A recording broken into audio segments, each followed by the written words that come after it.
Why does Ghibli good look so food? That's a question everyone is faced with sooner or later, because people never shut up about it. To answer that question, I decided to watch and review all 22 Studio Ghibli movies. Though, along the way, I kinda forgot about the food, so I enjoyed the 538th white guy to review these children's animations.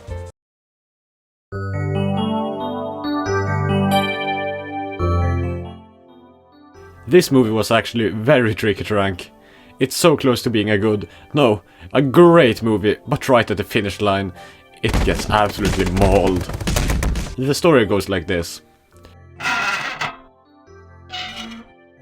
Taku, a pretty average high schooler, has a special friend named Yutaka, who has a transfer student from Tokyo come to his class. On the surface, Rikako, that's her name, seems perfect, but after a series of various misdeeds, such as extortion, manipulation, the classic gaslight to kidnapping combo, #girlboss, she's portrayed as a horrible person. But after they graduate at the class reunion, Taku and Yutaka spend an hour at a pier and their gay tension is at the peak.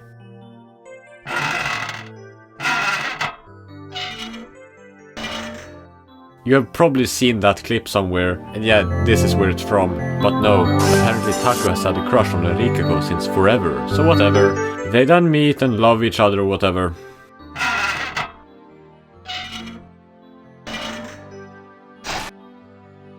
God, this movie could have been great if the men just kiss!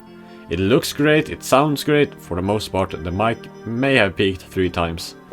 And that would have made it so ahead of its time. But some bullshit about how they live in a small world made him realize that he loved her. That's not love, King, that's just gaslighting. This movie makes me furious. Just listen to these quotes that I can't play because I don't want to be nuked, and tell me that this could not be interpreted as early LGBTQIA+ representation. I saw Yutaka a bit differently than my other friends. I thought she'd never see Yutaka's true value.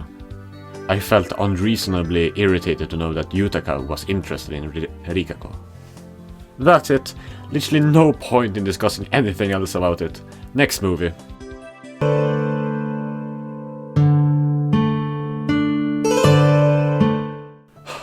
Let's just get the plot summary out of the way.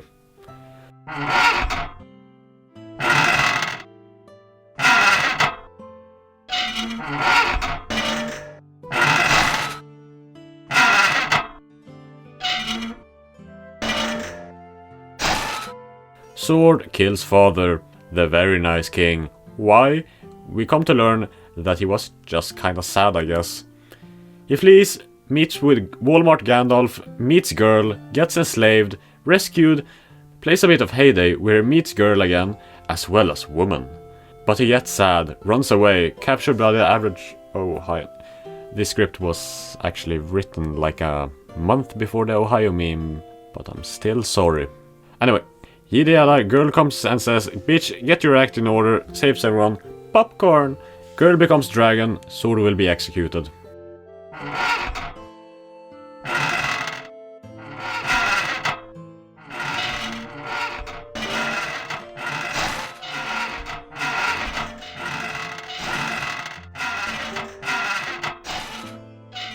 If you could understand what I just said, it sounds like an exciting plot, right?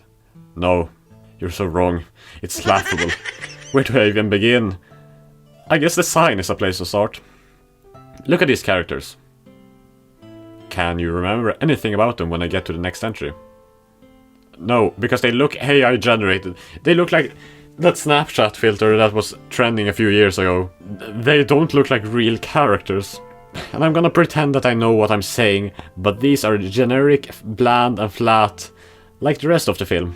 A lot of it is budget Lord of the Rings, powerful wizards that know each other, farming, warrior with a name that starts with Ara, etc. The characters are also so miserable, I don't like any of them. Sword, or Lebanon as he's also called, is sad and fearful. Why? Even the movie isn't quite sure. Death maybe, but why would he kill his dad then? Girl, whatever her name was, likes life and is shy. The woman is basic mother archetype, 635, nothing else. And Dollar Tree Dumbledore is like if you took your favorite wizard character and removed, well, all character. Oh, they also say that the world is losing magic, like Lord of the Rings. Crops are dying, drug abuse is rampant, slavery is huge. Do you really need anyone else? By the end of the children's film, maybe some of that would be resolved, but no. Kill one wizard running a slave business for some unexplained reason. His slave traders even say that they'll move on without him. This movie also had dragons plastered everywhere in the promotional material, but they're in 2 scenes in the entire movie. In the beginning they fight, which apparently is weird, and at the end, girl becomes one and flies away with the entire country of Lebanon. Finally, this film is based on some book series that Miyazaki really likes. I don't know if the books are better, but I don't feel like reading them after this shit show. They probably explain a bit more of the concept the movie introduces, but does jack shit with, like Sword's shadow clone, or what the magic system is like. Probably objectively worse than Ocean Waves, but this one just makes me bored, not furious.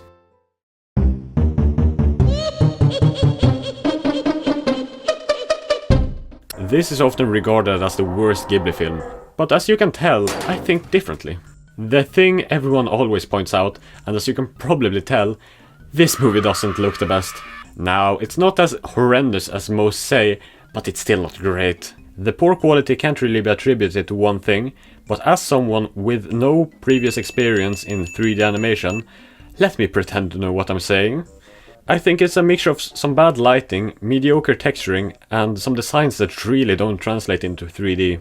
You can really tell that it was made by masters of 2D animation that didn't really have a clue what to do in 3D.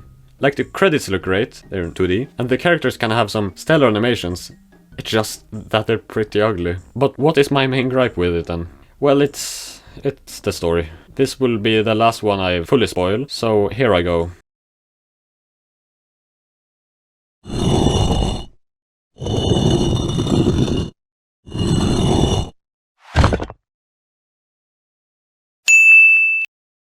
Earwig's witch mom dumps her at an orphanage as a baby. She grows up there, loving to control everything like the mini girl boss she is.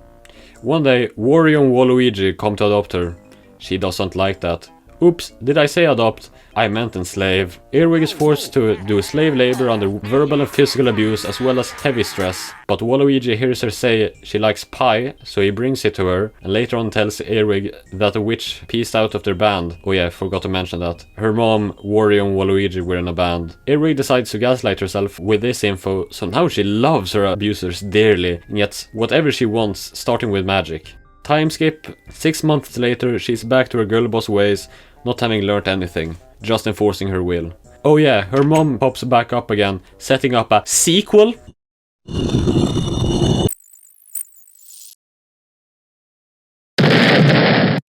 So I don't think the message "stick around with your abusers, they may love you deep down" is a great message to show to kids. Earwig isn't the greatest person per se, but she doesn't seem neurotypical to me, so some of her behavior can be excused. Watch the movie and you'll see what I mean by this. Plus, she's a child. But maybe she should have learned something. Anything at all. The last thing I want to say is that soundtrack actually bangs. You probably shouldn't watch the movie, but after you finish this video, you're doing yourself a great disservice if you don't check out the song from the in-movie band Earwig. I can't play it here because of copyright, but it actually goes kinda hard.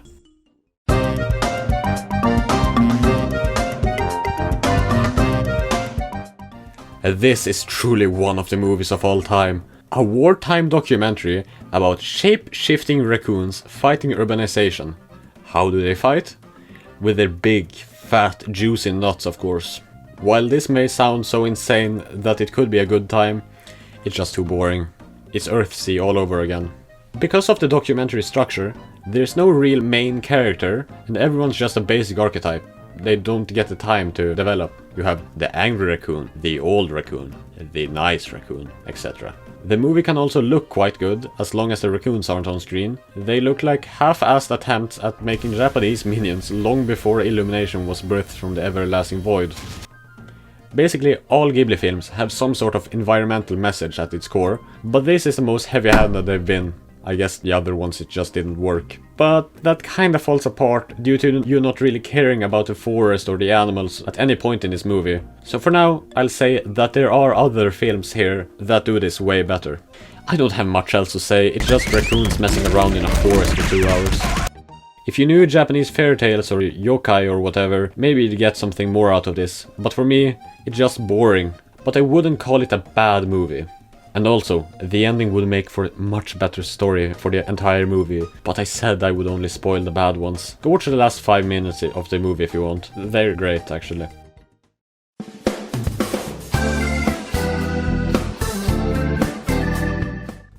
Okay, before you skin me alive and use my remains as jewelry, hear me out. This movie is really good when Totoro is on screen. Right? You agree with me? He's just a big silly lad and extremely enjoyable to watch. The problem is that he's maybe in the film for 15 minutes total. The rest is just two sisters messing around. Some personal drama, a sick relative, the usual affair. You'd think in a movie called My Neighbor Totoro, Totoro would be the focus. No. The thing that places it this low compared to others that are similar to it is that the children are so annoying. It may be realistic and probably really relatable to 5-year-olds, but I'm not that. Yes, I understand that I'm not the target audience in the slightest, but as you'll see later on, they can succeed with younger main characters, just not here. I'm not spoiling any more of these, so I'll just say that the third act conflict is so incredibly forced and has zero impact, which isn't really to the movie's benefit.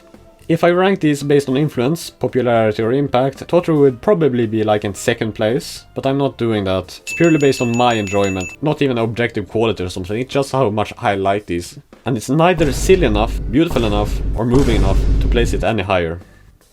There's one more thing I'd like to mention about Totoro, but I'll come back to it later. You'll see.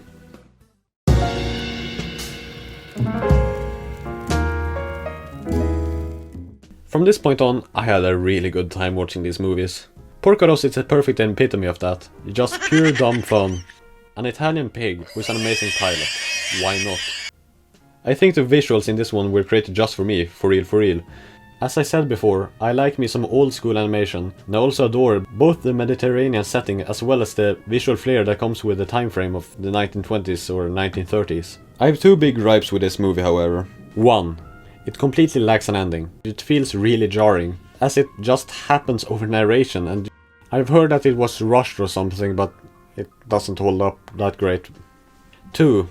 This isn't the worst case of this, but some Ghibli films have their entire male cast absolutely thirst for a minor. I don't know the age of consent in Italy during the 30s, but watching it in modern day, when even our main character, 37-year-old pig, lusts over a 17-year-old, it feels a bit strange to say the least. Sure, he's a bit better than the goons, but still, why include it at all? There's even a secondary love interest who is the same age as Porco, that they could have done this comedy with, but no. This may sound very stupid, but I really like the scenes where everything seemed pretty at the surface, but when you actually listen to what the characters say, it just shows how horrible that time and place truly was. Though it's mostly surface level stuff, like mentioning fascists and the depression, but I don't think they could have gone any deeper than that if they wanted to keep the same mood. Porco Rosso is visually pleasing and scratches at the surface on some deeper stuff about the time period and war, but in the end it's not really groundbreaking or the best time you'll ever have watching a movie.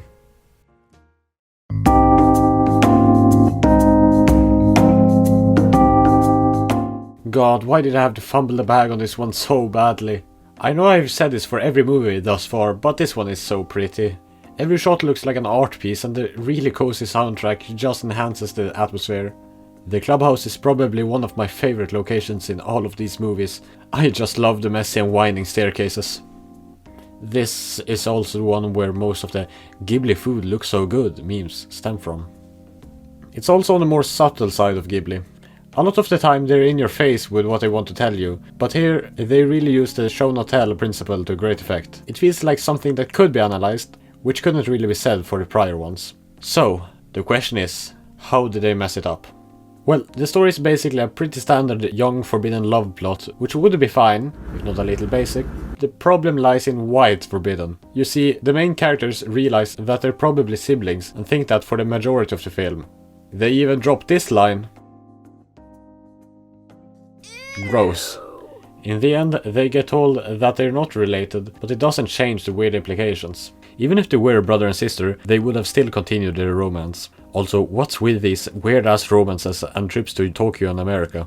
Oh yeah, forgot the plot summary. Girl and boy fall in love while repairing a clubhouse. That's it. I'm not mad, just disappointed. On to the next one.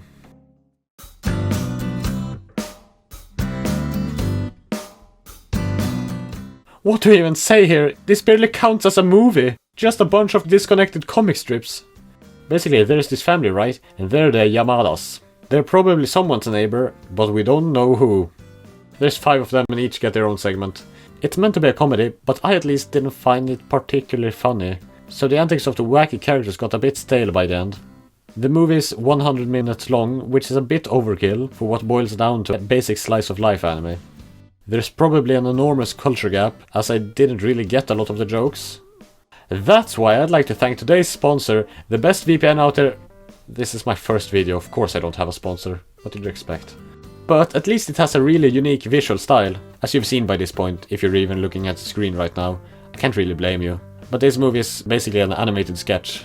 The pencil marks, inconsistent coloring, simple designs and such really makes the simple story work. My Neighbors the Yamadas isn't really trying to do anything at all, really. It's just simple family fun, which is enhanced by the simplest of art styles. Other than the art, you probably won't remember anything about it. Pretty at times, kinda annoying characters, culture gap, shut your brain off and it'll most likely be great. On to the king of Ghibli comedies.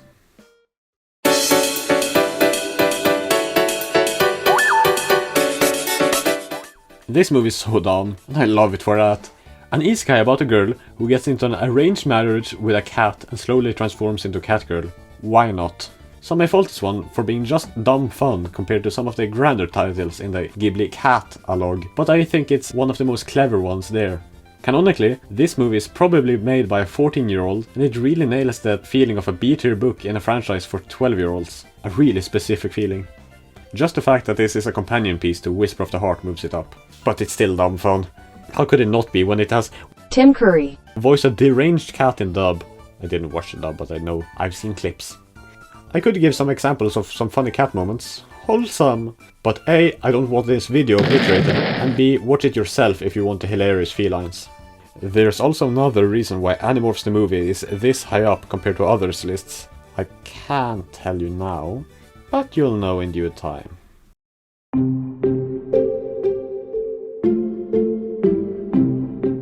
Every time I think about this movie, I imagine it to be the most boring thing ever created. But when I actually sit my ass down to watch it, I have a great time. Only yesterday is about a 27-year-old woman going on a trip to the countryside while she remembers her life in the 5th grade. The plot isn't really something to write home about, which could be said for like half of the geese, but it makes up for it in a lot of other ways. The visuals are one of these ways. Yeah, classic Ghibli art style, you get that at this point.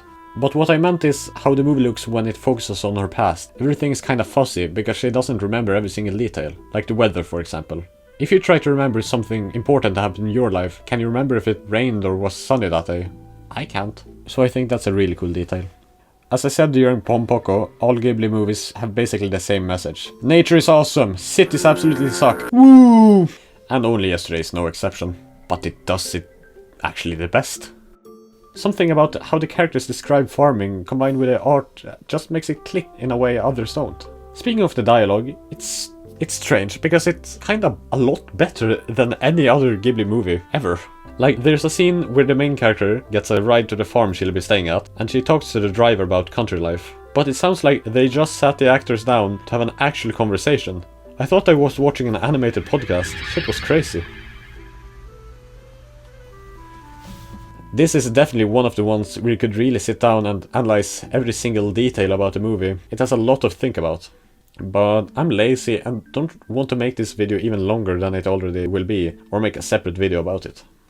A final thing about this one will be that holy shit, they cannot let the poor girl feel even a second of happiness. Oh, she got a pineapple? Well, she can't eat it now. When she does, she's disappointed and based. So she goes back to banana wrong. All of her friends leave on summer break, stay at home or go pass out at the hot springs with your grandma. Acting? No. Bag? No.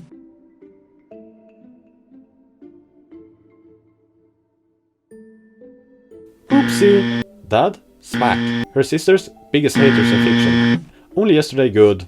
Not targeted towards kids at all, though. Next one.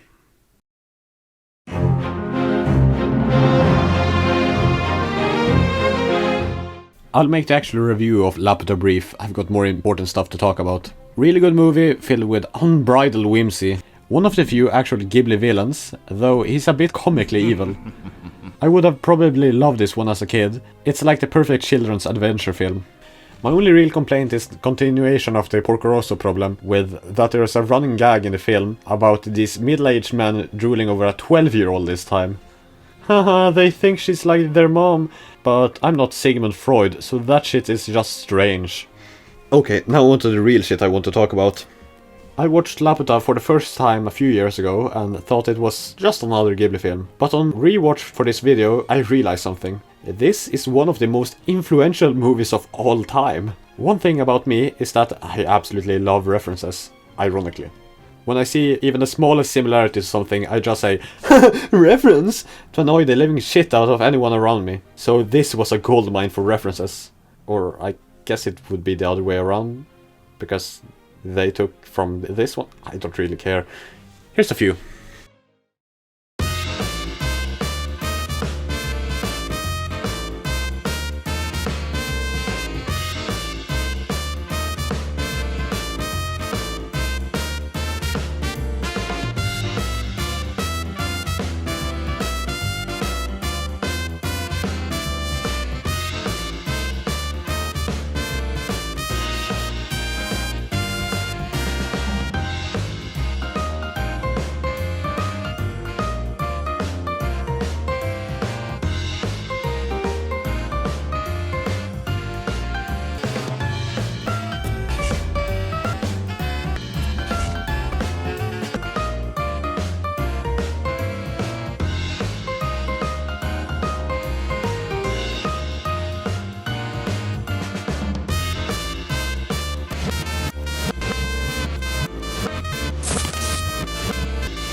Of course, that's not all of the things that have ever taken inspiration from this movie, but I'm only one person, so of course I haven't seen everything, and it's also just the things that came from the top of my mind. More subtle inspiration has most likely been derived from this one, but that's less fun to point out. Oh yeah, I forgot to mention one thing. That being that it's a bit strange that the main character is a 12-year-old orphan who works in the coal mines and gets abused by his boss, and that isn't really addressed. You should at least dream of escaping it, but no. It's implied that he at least doesn't go back there by the end of the film. If you haven't checked this one out for some reason, do that. It's a perfect example of what people mean when they talk about Ghibli worldbuilding.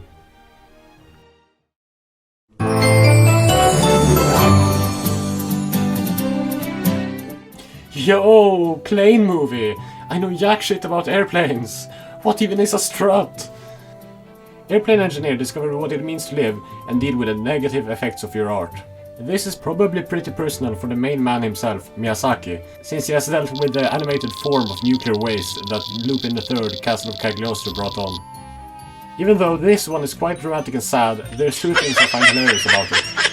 First, the main character, Jiro, was a real dude who made real planes.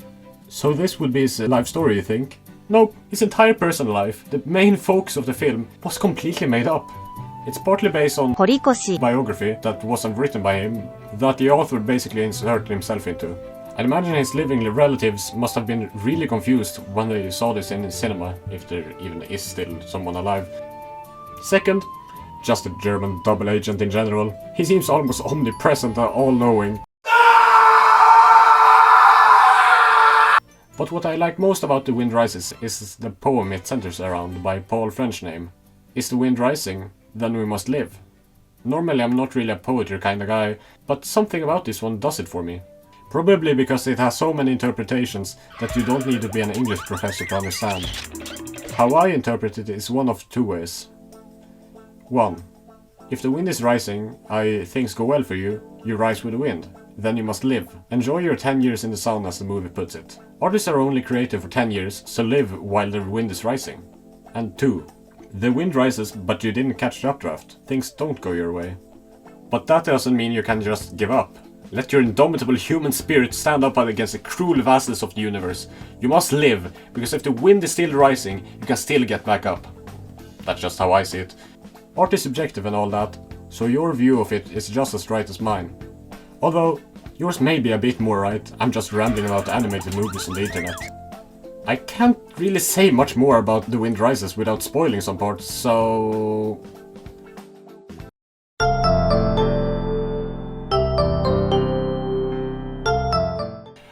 I don't really know what it is about this one in particular, but I just adore it. Arrietty is another very simple movie. The titular Arrietty is tiny and living inside your walls, boring shit while avoiding humans. The plot is fine, but it's not really that hooks me.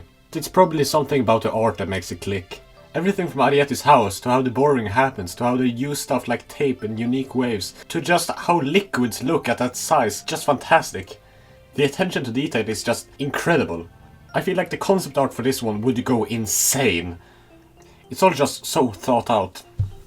On my first watch, I thought the conflict was very forced here, but on a rewatch, I realized it makes sense for the most part. Like, it makes some sense that the tiny guys are seen as vermin, but at the same time, they look, speak, and are literally just small humans. It kinda makes the quote-unquote villain look quite psychopathic. Other than that, I enjoyed the characters. As usual, the reason I haven't really mentioned any character up to this point is that Ghibli characters aren't really that deep for the most part. Like, Arrietty is adventurous and Shun, oh yeah, this guy is sick and lonely. But this isn't some avant-garde art piece, it's a cozy and pleasant movie. I enjoy watching them, and the ending scene between Arrietty and Shun is one of my favorite scenes from any of these. It doesn't treat you as an idiot. They know that you know. Don't want to spoil it any more than that. Oh yeah, the soundtrack. Oh, they didn't have to go that hard on the Ghibli soundtrack. Yes, they did. It's their job, and it's blessed us with this gem of musical pleasure. As long as you don't listen to the lyrics. Whatever you do, if you ever listen to this soundtrack, do not for 1 second pay attention to the lyrics. It's some of the worst shit I've ever heard. God, I wish I could play you some here, but as I don't want Miyazaki himself to hunt me down and tear my flesh from my bones, that isn't really possible. But Arrietty's song, mwah! Listen to it later, not now, please say. But there isn't much else to say, it's a short and sweet movie. It explains why there's so many voices in my walls. Thank you, Mr. Ghibli.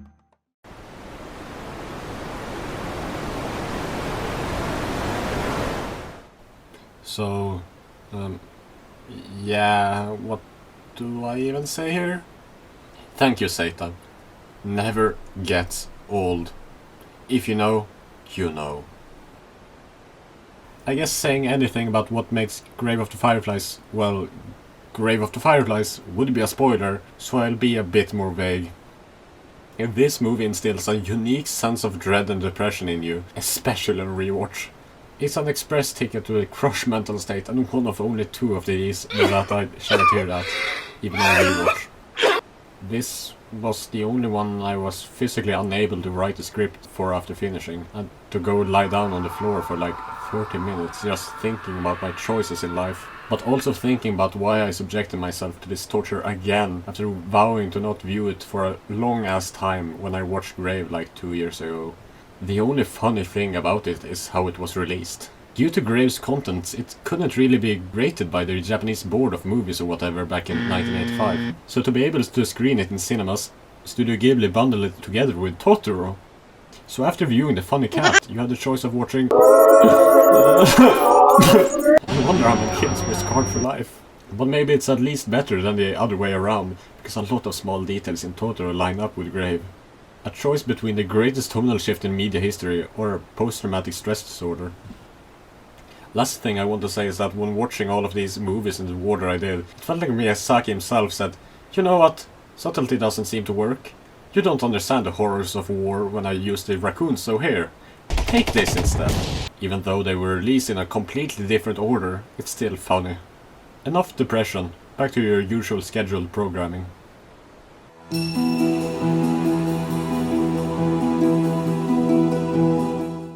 This is actually the very first official Studio Ghibli production.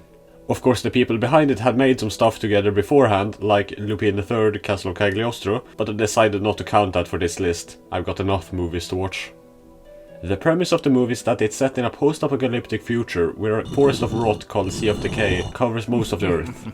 Two warring nations try to exterminate it as it kills a lot of people, but our protagonist wants to live in harmony with it, as when you try to fight nature it always bites back 200%.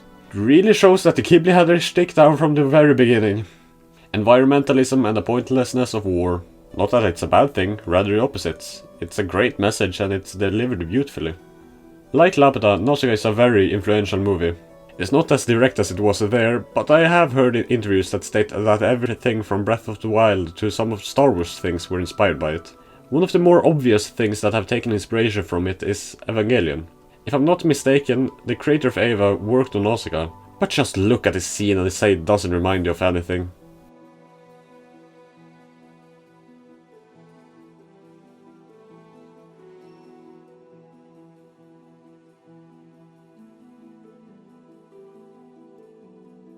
I just realized I haven't said anything about the film itself, but it's good. Amazing world building, cool designs, not the most complex characters, but they serve their purpose. The dialogue can be a bit clunky at times, with a lot of exposition, but I don't know if there's any way to avoid that when you're creating a pretty in-depth world in a 2-hour runtime. A small nitpick I have with the visuals is that I wish that the Sea of Decay was just slightly more colorful. I don't want it looking too tropical, but just a bit more to serve as a greater contrast to the deserts around it. Don't get me wrong, it looks great, and it's just an opinion from a guy with zero real art experience. And the music can be a little strange, to say the least. Funky beats and children chanting. Weird ass combo. I like it, but I don't have anything more to say here and now, so...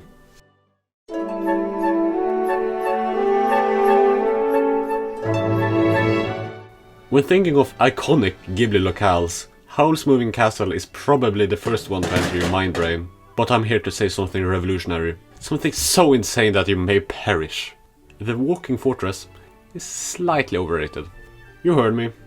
The herring, aren't I? It looks pretty neat from the outside, but the concept of a winding, haphazardly put together building is executed better elsewhere. Mainly actually the clubhouse in Poppy Hill. We see like 5 rooms tops in Howl's Going Stronghold, so we don't really get the same sense of scale. And the rest of the movie is like the operational citadel, very busy. A girl gets cursed and gets turned into an old woman by the Wicked Witch of the West, so she goes to live with a local crackhead in hopes he will help her turn back. Along the way, it introduces one of the largest Ghibli casts, a war, magic, found family, the in the end pointless daily life of our MC, demons and bargains, and even time travel.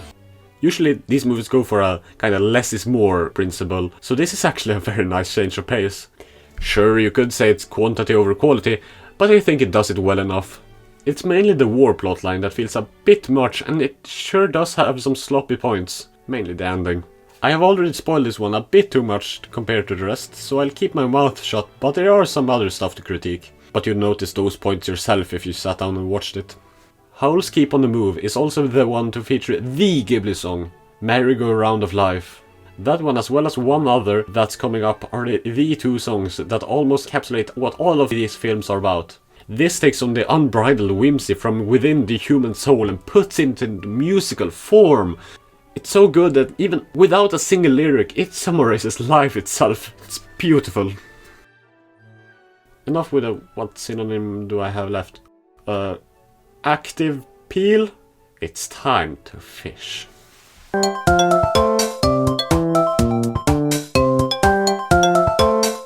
Fish fear me. Let any fish who meets my gaze learn the true meaning of fear, for I am the harbinger of death. The bane of creatures subaqueous, my rod is true and unwavering, as I cast into the aquatic abyss. A man, scorned by this uncaring earth, finds solace in the sea. My only friend, the worm upon my hook, wriggling, writhing, struggling to surmount the mortal pointlessness that permeates this barren world. I am alone, I am empty, and yet I fish. Woo! Fish movie! Japanese aerial time! Basically, Ponyo, a red fish with a human face, wants to become a human, and to do that, she needs true love or she'll turn into sea foam. I just realized that this is just the Little Mermaid now while writing this. But there is a difference, that being that the main characters here are 5 years old. And this is what I was referring to eons ago in the Totoro segment.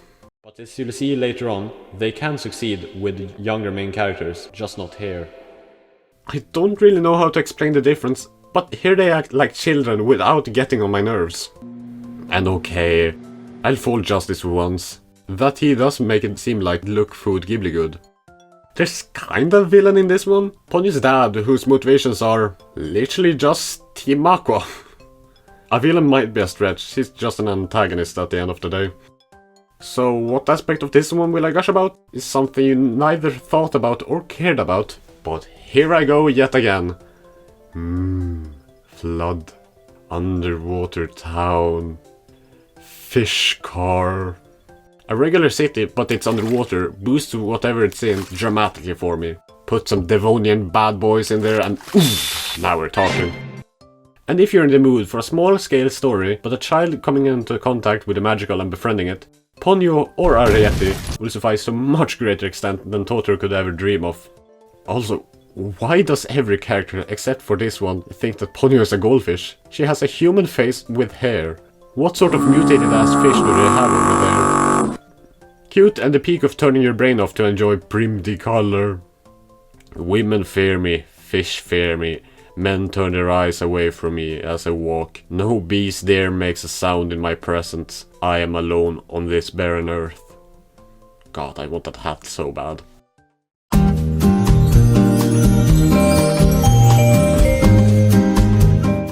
Kiki's delivery service is peak comfort movie. Cozy atmosphere? Check. Nice setting? Check. Not overly ambitious plot? Check. And enjoyable characters? Check. It's the sort of movie you'd watch when you're sick. The premise is simple. Kiki, a witch in training, moves to a new town and starts a delivery service and makes some friends along the way. But as I've beaten into your skull at this point, the plot doesn't have to be too complicated. Just a nice time about finding your own thing in life and living in a new place. Also, the town is just gorgeous. Look at it. Look at it! It does remind me of something though. Oh yeah, Ocean Waves wasn't the first Ghibli production to heavily suggest a gay character. Kiki was. Because there's just no way that the artist character is straight. Even if she is, she was a trailblazer for lesbian millennial fashion around the world. Good for her, good for her. Mild spoiler here, but what was up with the cat? For most of the movie, Kiki could understand what Gigi, the cat, said and even managed to make him pretend to be a stuffed animal for hours. But then when Kiki is a bit sad, he just meows? Sure, it's something growing up, and she moves on from talking with her pet. Did he ever speak? Was everything just a coincidence? Is she okay in the head? Great movie and truly deserving of a place among Ghibli's big four. Will definitely watch again. I wish I had something more to say about Kiki, because it truly deserves it, but there's not really anything more I could say here, other than ha, that's it, bra med dig.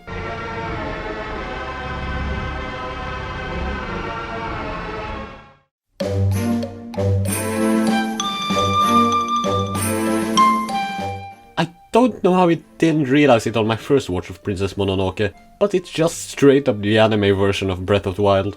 It's not like with Laputa how One Piece took some bits and pieces here and there. No, it's on the verge of infringement here.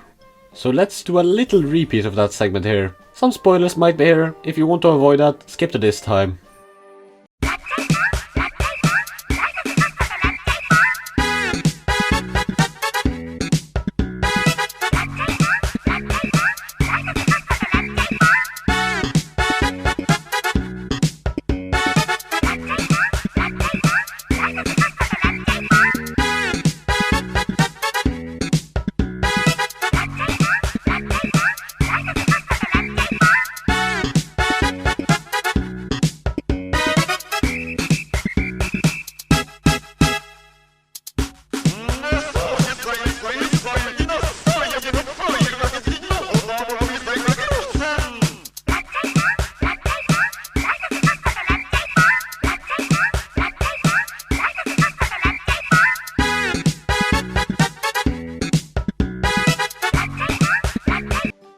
There may be more stuff from Tears of the Kingdom, but this video was made before that game release. Now that I've gotten that out, I can actually talk about the movie itself. It's great. The story is really similar to Nausicaa. A mediator who tries to get human and nature to live in harmony while both try to kill each other. The difference is that they're set thousands of years apart. So Mononoke might be a little more applicable and relatable to us today. Even if it's set during the 14th century Japan, it's not a post-apocalyptic dystopia. In this one, nature has its representatives in forms of animals, not too dissimilar from Pompoko. No testicle combat, sadly. It makes the conflict more nuanced and personal compared to just accepting living next to death itself. By also actually showing the antagonistic humans' daily life, it helps humanize them more. As in Nausicaa, they just tell us about their life. Might be expanded more upon in the manga, I haven't read it. We get shown that both sides have their reasons for this conflict, and they need to find the right middle road. Though, of course, in typical Ghibli fashion, nature is more right. Oh yeah, this is easily the darkest Ghibli movie that can be considered psychological torture. It teaches you that right out of the gate, as soon as the boar literally melts into rotting flesh. People get their limbs cut off, and just look at this shot. Look at it! Princess Mononoke also has the best action out of all of these, something you wouldn't really expect any of them to excel at. But the main guy catches arrows mid-air and shoots them back, big explosions, and Princess Mononoke herself rides in on big-ass wolves to combat. It's a better combined version of Nausicaa and Pompoko that really fine-tune their message and stories. A great movie, but it's time for something very different.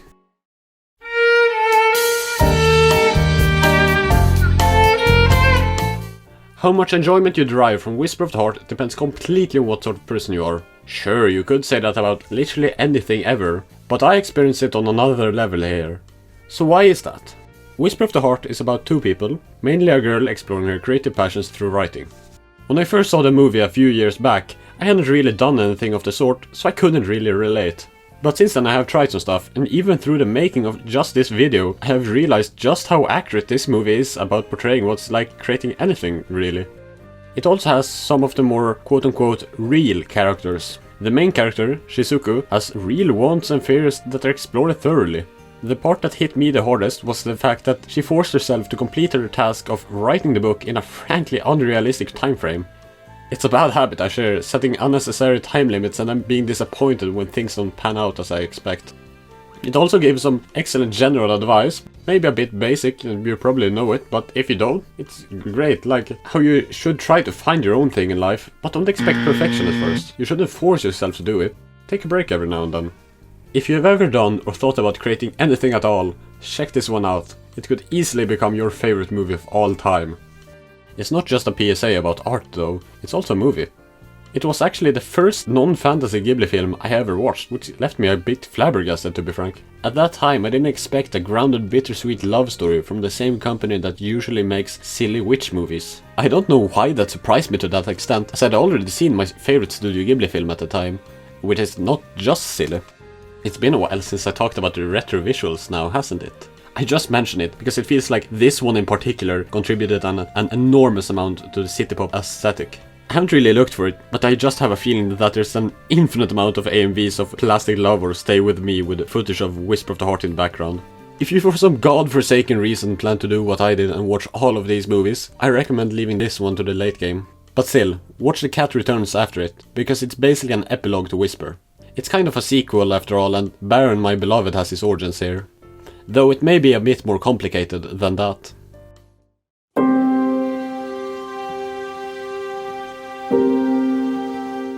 Man, if Grave of the Fireflies came out swinging and beat you to death with a blunt emotional trauma, when Marnie was there stabs you with a very thin needle, making you first realize you've bled out when it's too late.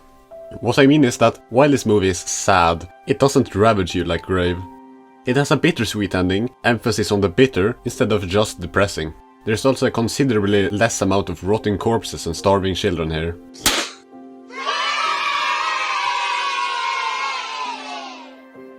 Basically, female Shinji over here goes to a small town because of her asthma and meets Ghibli Gatsby, but a child, which makes her less Shinji-esque.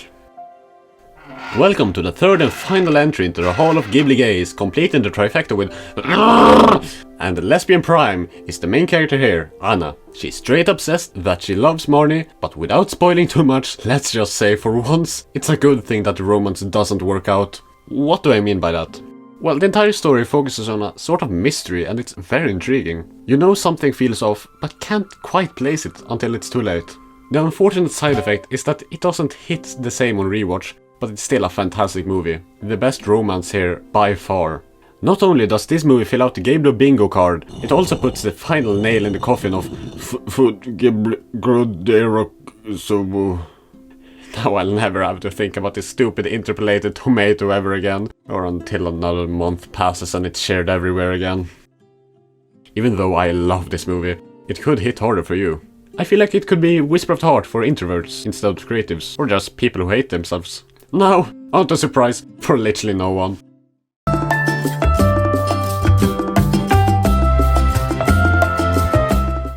To the surprise of no one, Spirited Away is my favorite Studio Ghibli movie. It's the coldest and stalest take of all time, but I don't care, it's my opinion, which means it's fact. If you disagree with that, I don't care. It's not only my favorite Ghibli, it's probably my favorite movie overall of all time. But what can I even say about it? If you're watching this video, you've 100% already seen it. If not, feel free to give this video some engagement by commenting down below. But you have already seen it, so you already know that it has best world building, wacky characters, fantastic visuals, one of the most beautifully portrayed character arcs ever that utilizes show not tell to its fullest. The train scene is the animation equivalent to Black Tar heroin. Premise, a girl gets isekai'd and learns to be independent in a strange bathhouse. The bathhouse? One of the best settings, you already know all that! You know how I mentioned during the Howl segment that Merry-Go-Round of Life was half of Ghibli in a song? You don't, but here's the other half. The Sixth Station.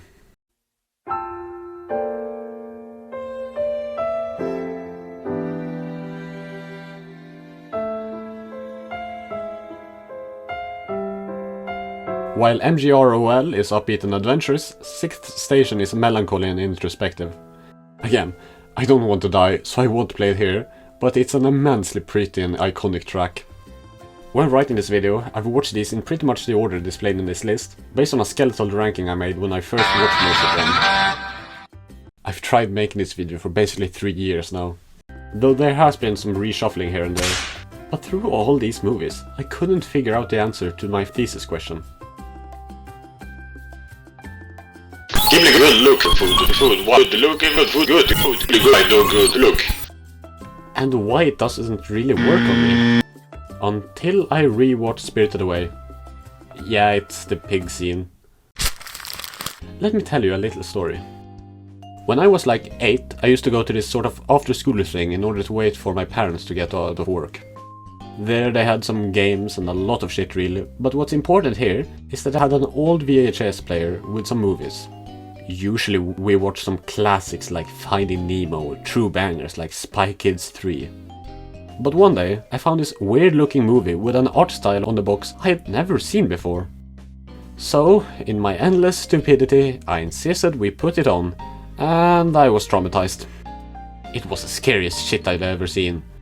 I hadn't really watched any horror movies or anything like that, I'm still not a fan of that, but the pig scene did critical damage to my child brain. Me and my friend call it the bad movie for years to suppress it. Spirited Away was also the first quote-unquote real anime I watched. Like, of course I'd seen Pokemon before, but in my mind that doesn't really count. When I rewatched it years later, I realized I'd been such an idiot because it was amazing, but it also set me down the never-ending spiral of watching anime. My friend on the other hand never recovered and refuses to watch anything Japanese to this day. Storytime over. If for some reason you've never watched Spirited Away, go do it. Give me the retention first, but after that, you do yourself a great disservice otherwise. Now, onto the outro.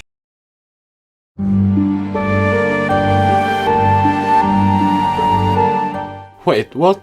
I said Spirited Away was my favorite and even gave that a whole story, so why aren't I in the conclusion yet? Because this movie is just unfair. I'm not a religious guy, but I refuse to believe that the tale of the Princess Kaguya was made entirely by human hands. It's pretty much an objectively perfect film, but at the same time it feels so holy, it's also so very human. What I mean by that is that Kaguya encapsulates the human experience in a 2-hour 17-minute runtime. Everyone's strive for happiness, the greed, the joy, the sadness. As I've said previously, almost every Ghibli movie puts the city fan as the soy jack and the country enjoyer as the chad, without really exploring why the city sucks. This is the exception. You really see that the high-class society, especially for someone thrust into it against their will, isn't great, especially at that time. I won't even give a premise for the tale of the Princess Kaguya, and I won't show too much footage of it either, of the off chance that I spoil literally anything. That's how much I need you to see this film. What I will say is that Kaguya, the character, easily puts every single other Ghibli character to shame, except you, my liege. She just wants to be happy, and if not that, make someone else happy. The subtlety of her character, and yeah, I don't want to spoil. I can't even talk about the art style, because even the art style is sort of a spoiler. Not that it reveals the plot per se, but a big part of my enjoyment of the movie stemmed from how certain scenes were animated, or just general artistic decisions. Even though the art style might look off-putting to you now, you'll also love it in the end. Okay, as I'm writing this, I'm convincing myself to make a deeper dive into specifically this one in a separate video. It would definitely be a far-off project, but somewhere down the line it may happen. Any more Ghibli after this and I'll wither away. I know this was the worst attempt at convincing someone to do something of all time, but hey, I'm desperate. The Tale of the Princess Kaguya is a beautiful movie and it knows it. In fact, just praising it like this without any deeper insight is probably an insult to it. If you know, you know. That's why I'm gonna stop. Now that I'm done, time for the viewer retention to drop. Okay, first off, hi, you who just skipped here, I see you, have a tier list. Now then, that was every Studio Ghibli movie ranked, in my objective opinion. This project may have become a bit longer than I anticipated. I originally intended for this to be a 30-minute video, but here we are. If you want to know more about me and this channel, check out this link. Oh, here are some awards and recommendations for different films. So, what was the point of all this? I don't know. A lot of these movies were great, with only a few stinkers. Great visuals, environmentalist messages, and something I haven't really touched on, strong realistic female main characters. Why didn't I talk about it? I forgot, but I also didn't want to repeat myself more than I already did, so I mention it here. Basically, compare Whisper or Kiki with their western contemporaries from the time, and you'll see an enormous difference in how women are portrayed. This is something a lot of people have gone deeper on and isn't really my place to talk about as the cis white guy, so I'll just say, good job Miyazaki. And every other director and person involved in the production, I just need a name to connect these to, and Miyazaki is the most obvious one. Sorry. This was nice all in all, and I will probably end up rewatching most of these in like 2 years. It would be insane of me to call Studio Ghibli underrated, but I feel most of their catalog is underappreciated. Change that. Movies like Kaguya or Marnie need more mainstream recognition.